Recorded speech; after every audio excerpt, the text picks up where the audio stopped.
I am Svi Ike, senior chronicler of the Kepler Collective, and I have spent the better part of 4 centuries studying the most remarkable species our galaxy has ever produced. I first encountered humans in what they call their early 21st century, around their year 2025. At the time, they were still confined to their home system, though they had managed to establish small outposts on their moon and the red planet they called Mars.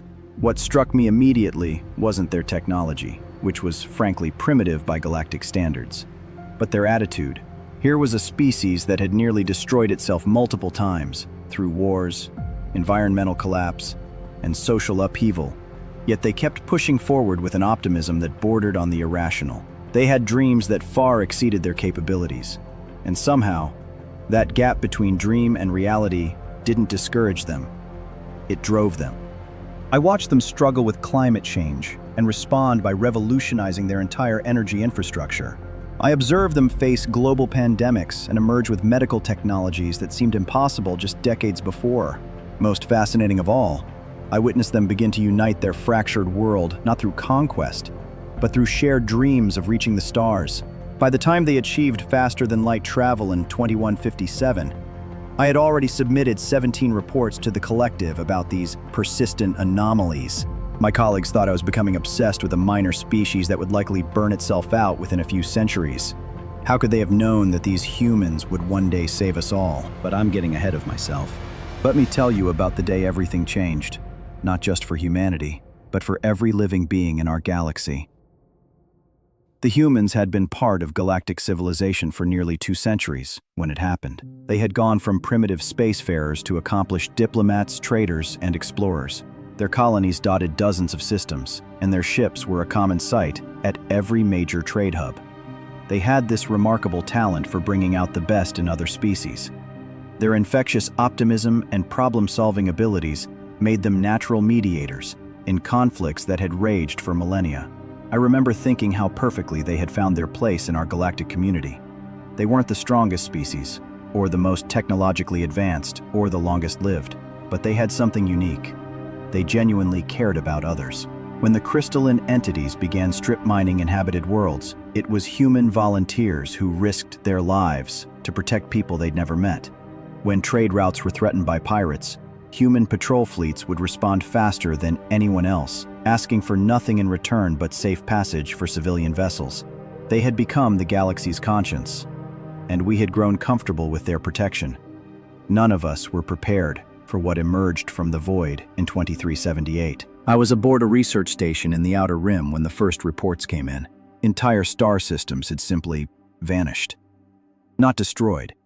That would have left debris, radiation signatures, some trace that they had ever existed. These systems had been erased so completely that space itself seemed to forget they had ever been there. The devourers had arrived. I had seen many horrors in my long life, but nothing had prepared me for these entities. They existed partially outside our reality, consuming not just matter and energy, but the very concept of existence itself. They turned thriving civilizations into empty voids, feeding on the life force of entire worlds to power their incomprehensible technology. Panic swept through the Galactic Council. Species that had traded and cooperated for centuries suddenly began hoarding resources and preparing for evacuation.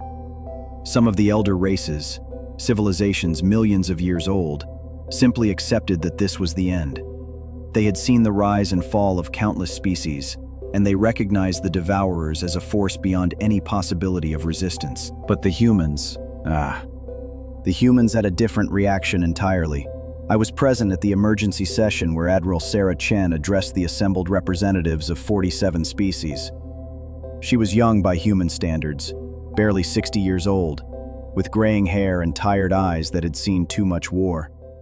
When she stood to speak, the vast chamber fell silent. "Fellow citizens of the galaxy," she began, and I remember being struck by that phrase.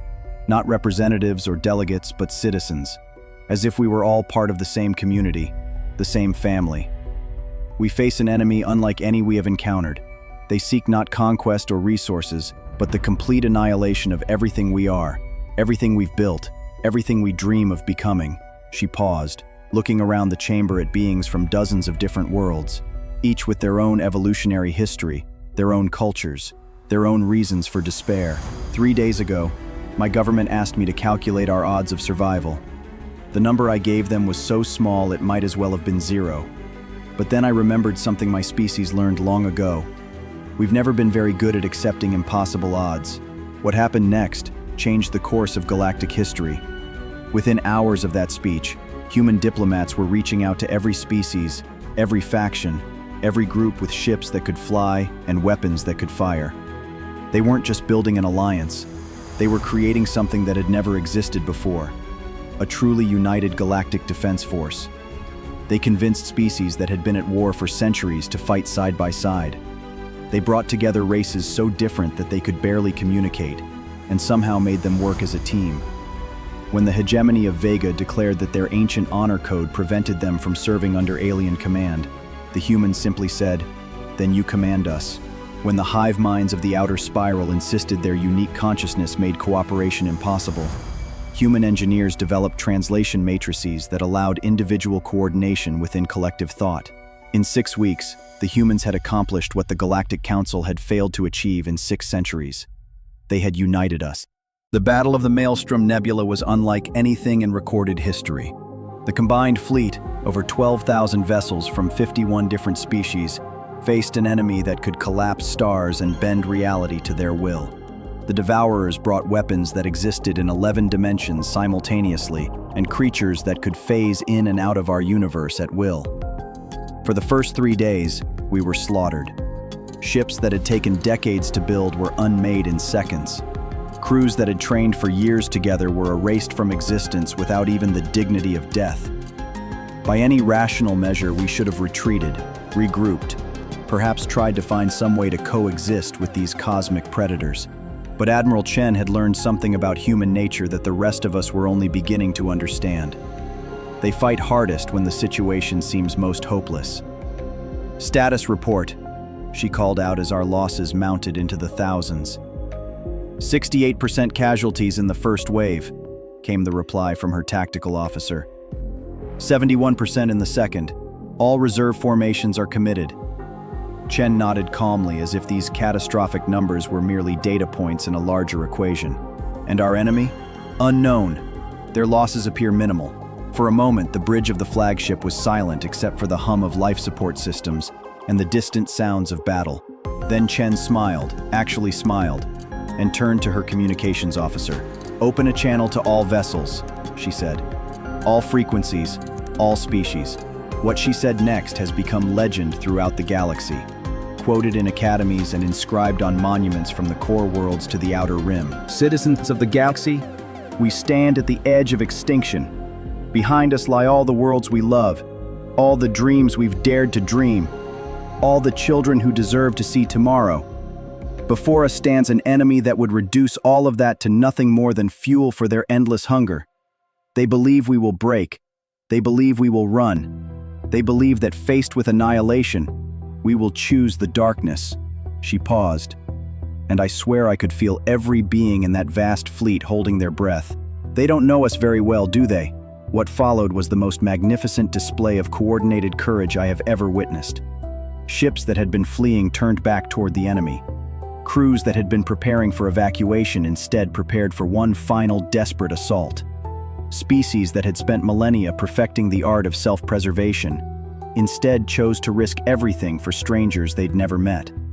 The humans had done more than unite our fleets. They had reminded us what it meant to be alive. The tide turned when Commander Maria Santos led her strike team into the heart of the Devourer mothership. The vessel existed partially outside normal space-time, requiring her team to modify their fighters with experimental dimensional anchors just to approach it. They knew it was a suicide mission. They knew they would never return home. But Santos had volunteered anyway, along with 47 other pilots from a dozen different species. As they approached the mothership's reality-warping hull, she opened a final communication to the fleet. "For everyone who dreams of tomorrow, the quantum cascade that followed when she detonated her ship's core didn't just destroy the Devourer command vessel. It tore a hole in their dimensional matrix, sending feedback through their entire network. For the first time since the war began, the enemy faltered. Human tacticians had studied the Devourer's technology and identified their greatest weakness: They were so advanced, so beyond conventional physics, that they had forgotten how to defend against simple, brutal determination. While they prepared for battles fought with exotic matter and dimensional weapons, the humans hit them with good old-fashioned coordinated firepower from 50 different species working in perfect harmony. The war lasted 3 more years. We lost worlds, entire species, treasures of art and knowledge that can never be replaced. But in the end, it was human ingenuity that developed the dimensional barriers that drove the devourers back into the void. It was human leadership that held our alliance together through the darkest days. It was human sacrifice that saved us all. When the last devourer ship vanished beyond the galactic rim, the humans could have claimed anything they wanted. They had saved civilization itself. Surely that earned them the right to rule over those they had protected. They could have demanded tribute, territory, recognition as the dominant species in the galaxy. Instead, they asked for only one thing: the chance to make sure this never happened again. Today, 50 years later, humans serve as the galaxy's guardians not through conquest or intimidation, but through the simple recognition that they are the best of us. They patrol the dimensional barriers, watching for signs of the devourer's return. They maintain academies where species that once warred now work together to push the boundaries of science and philosophy. They've established colonies at the very edge of explored space, always pushing further, always ready to stand between the darkness and the light. And they remain remarkably, wonderfully human. They still argue about politics and make terrible jokes. They still fall in love across species lines and create art that moves us to tears. They still dream of impossible things and then find ways to make them real. If you take nothing else from this chronicle, remember this: the humans didn't save us because they were stronger or smarter or more advanced than the rest of us. They saved us because when faced with the ultimate darkness, they chose hope over despair, unity over division, and action over acceptance. They looked at an enemy that could unmake stars and said, "Not today." They gazed into the void that would consume everything and declared, "We have work to do." They faced the end of all things and decided instead to write a new beginning. That is why I have spent 4 centuries studying them. That is why their story must be told and retold until the last conscious being in the universe draws breath. Not because they are perfect, they would be the first to laugh at such a notion, but because they prove that evolution isn't just about adapting to your environment. Sometimes, it's about having the courage to change your environment to match your highest ideals. The humans rose from a single world to become the guardians of the galaxy, and in doing so, they showed us all what it truly means to be alive. This is their story. This is our story. This is the story of how hope conquered the darkness, and why it will do so again, whenever the need arises. Because now we know the secret. Impossible is just another word for not yet.